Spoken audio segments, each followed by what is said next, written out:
प्रिय विद्यार्थियों, मैं Prakash Chandra Bairwa, assistant professor ABST, government PG college Dausa. हम बात कर रहे थे बीकॉम पार्ट थर्ड ABST के पेपर फर्स्ट की। पिछले वीडियो में बीकॉम पार्ट थर्ड का फर्स्ट पेपर ABST में ऑडिटिंग एंड मैनेजमेंट अकाउंटिंग है। ये दो भागों में बटा हुआ है, जिसकी हमने चर्चा की थी। जिसका पहला भाग है ऑडिटिंग, जो कुल सिलेबस का 60% है। इस ऑडिटिंग में आज हम चर्चा करेंगे अंकेक्षण के उद्देश्य। अंकेक्षण के क्या उद्देश्य हैं जिनकी वजह से अंकेक्षण कार्य करवाया जाता है। तो अंकेक्षण के उद्देश्य पे हम आज चर्चा करेंगे। एक अंकेक्षक के लिए अंकेक्षण के उद्देश्य अत्यंत ही महत्वपूर्ण होते हैं, क्योंकि ये उसके द्वारा किए जाने वाले कार्य क्षेत्र को निर्धारित करते हैं। अतः अंकेक्षक को नियोक्ता से इन उद्देश्यों को लिखित में प्राप्त कर लेना चाहिए, ताकि भविष्य में अंकेक्षक के दायित्व के संबंध में कोई मतभेद उत्पन्न न हो, जैसा कि FL बनाम आनंद डेक्स्टर एंड कंपनी तथा लीच बनाम स्टॉक्स आदि के मुकदमों में ऐसा हुआ था। यदि अंकेक्षक की नियुक्ति किसी विधान के अंतर्गत हुई है तो इस संबंध में अंकेक्षक का भार हल्का हो जाता है, क्योंकि उस विधान में अंकेक्षक के अधिकार, कर्तव्य एवं दायित्व भी दिए गए होते हैं। इसलिए मतभेद की गुंजाइश नहीं रहती है। तो अंकेक्षक को क्या क्या कार्य करना है, ये सब उसे पहले से स्पष्ट कर लेना चाहिए, जिससे भविष्य में कोई ऐसी स्थिति उत्पन्न नहीं हो अधिकार क्षेत्र को लेकर के कि कितना उसको कार्य करना था, कितना उसने किया है, कितना नहीं किया है, और कोई अतिरिक्त उसकी जिम्मेदारी फिक्स की जाए। तो अंकेक्षण के जो उद्देश्य हैं वो प्रमुख रूप से निम्नलिखित हैं, जिसमें पहला है अंतिम खातों की सच्चाई एवं शुद्धता की जांच। अंकेक्षक को ये कार्य जो है अपने उद्देश्य में करना होता है। अंकेक्षक का ये सबसे महत्वपूर्ण उद्देश्य है कि अंकेक्षक हिसाब किताब की जांच करके ये पता लगाए कि व्यवसाय का लाभ हानि विवरण सही एवं उचित लाभ या हानि को तथा चिट्ठा व्यवसाय की सही एवं उचित आर्थिक स्थिति को बताता है अथवा नहीं। जिन व्यवसायों में विधान के द्वारा अंकेक्षण अनिवार्य कर दिया गया है, उन सब में तो अंकेक्षण का ये उद्देश्य होता ही है। निजी अंकेक्षण में भी इस उद्देश्य को कम महत्व नहीं दिया जाता है। इसके बिना व्यवसायी को अपनी सफलता या विफलता का ज्ञान नहीं हो पाता है। दूसरे उद्देश्य की बात करें, अशुद्धियों का पता लगाना। अंकेक्षण कार्य द्वारा अशुद्धियों का पता लगाया जाता है तथा उनका सुधार किया जाता है। बहुत सी अशुद्धियां ऐसी होती हैं जिनका पता सामान्य अंकेक्षण प्रक्रिया के दौरान ही लग जाता है, तथा कुछ अशुद्धियां ऐसी होती हैं जिनका पता अंकेक्षण के विशद ज्ञान एवं अनुभव के आधार पर ही चल पाता है। तीसरा उद्देश्य है कपट का पता लगाना। तो कपट अथवा गबन करना चोर और जालसाज लोगों का काम होता है, जो कि एक औसत व्यक्ति से कहीं अधिक चातुर्य रखते हैं।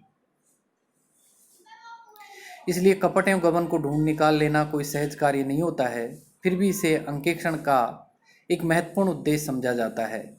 इसलिए कपट एवं गबनों को ढूंढ निकालने के लिए इसके लिए अंकेक्षक को प्रमाणन और सत्यापन की यथोचित विधियों का उपयोग करना पड़ता है। प्रमाणन एवं सत्यापन एक अंकेक्षक के जासूसी कुत्ते होते हैं, जिनकी सहायता के बिना अंकेक्षक कुछ भी नहीं कर पाता है। यानी कि जो प्रमाणन और सत्यापन है, उनको ज़्यादा से ज़्यादा अंकेक्षक को महत्व देना होता है, ताकि वो अपने उद्देश्य में सफल हो सके। चौथा उद्देश्य कपट एवं अशुद्धियों को रोकना। अंकेक्षण कार्य अपने आप में ही परोक्ष रूप से अशुद्धि और गबन को कम करता है, क्योंकि एक कर्मचारी को जब ये पता होता है कि उसके द्वारा किए जा रहे लेखा कार्य को एक स्वतंत्र या अनुभवी और विशेषज्ञ व्यक्ति द्वारा जांच की जाएगी, तो वह स्वभाव से ही अधिक सावधानी से कार्य करेगा, जिसे अशुद्धियों और कपटों पर स्वतः ही रोक लग जाएगी। अंकेक्षक का पांचवा उद्देश्य है प्रबंधकों को सलाह देना। हिसाब किताब की परीक्षा के समय अंकेक्षक को संस्था की बहुत सी कमजोरियों की जानकारी हो जाती है, और एक विशेषज्ञ के नाते वो इस स्थिति में होता है कि प्रबंधकों को उचित सलाह दे सके। बहुत से अंकेक्षक ऐसा करते भी हैं, विशेष तौर पर ऐसे समय जबकि उनसे ऐसी सलाह मांगी जाती हो। अंकेक्षण का छठा उद्देश्य है कंपनी की सही वित्तीय स्थिति का पता लगाना। तो इसमें कुछ केसेज हैं जो हुए हैं, उनमें है London and general bank case जो 1985 में हुआ था। इसके प्रसिद्ध मुकदमे में बताया गया है कि अंकेक्षण का उद्देश्य वित्तीय विवरणों पर राय व्यक्त करने में अंकेक्षक को समर्थ बनाता है। इस मुकदमे में दिए गए निर्णय के आधार पर एक अंकेक्षक को ये निर्धारित करना चाहिए कि खाता पुस्तकें कंपनी की सही वित्तीय स्थिति को प्रस्तुत करती हैं अथवा नहीं। इसमें पहली बार कंपनी के अंकेक्षक के कर्तव्य विशिष्ट अर्थ में बताए गए हैं। लॉर्ड जस्टिस लिंडले के अनुसार वो कहते हैं कि ये अंकेक्षक के कर्तव्य का भाग नहीं है कि संचालकों या अंशधारियों को परामर्श देते रहें कि उनको क्या करना चाहिए। एक अंकेक्षक को बिना जमानत के ऋण देने के विवेक या अविवेक से कुछ लेना देना नहीं होता है। ये देखना उसका काम भी नहीं है कि क्या कंपनी का व्यवसाय विवेकपूर्ण तरीके से चलाया जा रहा है अथवा अविवेकपूर्ण तरीके से, लाभपूर्ण ढंग से या गैर लाभपूर्ण ढंग से किया जा रहा है। ये उसका काम नहीं है कि क्या लाभांश सही तरीके से घोषित किए जा रहे हैं अथवा अनुचित तरीके से, बशर्ते कि वह अंशधारकों के प्रति अपने कर्तव्यों का भली प्रकार से निर्वाह करता है। उसका काम अंकेक्षण के समय कंपनी की सही वित्तीय स्थिति का निर्धारण करना होता है। यही मुकदमा ये भी स्पष्ट करता है कि अंकेक्षक की राय उपक्रम की वित्तीय स्थिति तथा परिचालन परिणामों का उचित एवं सही निर्धारण करने में सहायता करती है, लेकिन उपयोगकर्ता को ये नहीं मान लेना चाहिए कि अंकेक्षक का मत किसी उपक्रम की भावी उपादेयता अथवा कार्यक्षमता या प्रभावोत्पादकता जिसके साथ प्रबंध ने उपक्रम के कामकाज को पूरा किया है के बारे में आश्वासन है। अतः ये स्पष्ट है कि अंकेक्षक के कर्तव्य का कोई भाग नहीं है कि वह व्यवसाय के परिचालन की औचित्यता की छानबीन करे। सातवां जो उद्देश्य है वो है अंतर्राष्ट्रीय अंकेक्षण तथा आश्वासन मानक मंडल द्वारा निर्धारित उद्देश्य। तो अंतर्राष्ट्रीय अंकेक्षण तथा आश्वासन मानक मंडल ने जो उद्देश्य निर्धारित किए हैं उसके अनुसार उन्होंने कहा है कि वित्तीय विवरण पत्रों के अंकेक्षण का उद्देश्य अंकेक्षक को इस योग्य बनाना है कि वह इन पर अपनी राय प्रकट कर सके।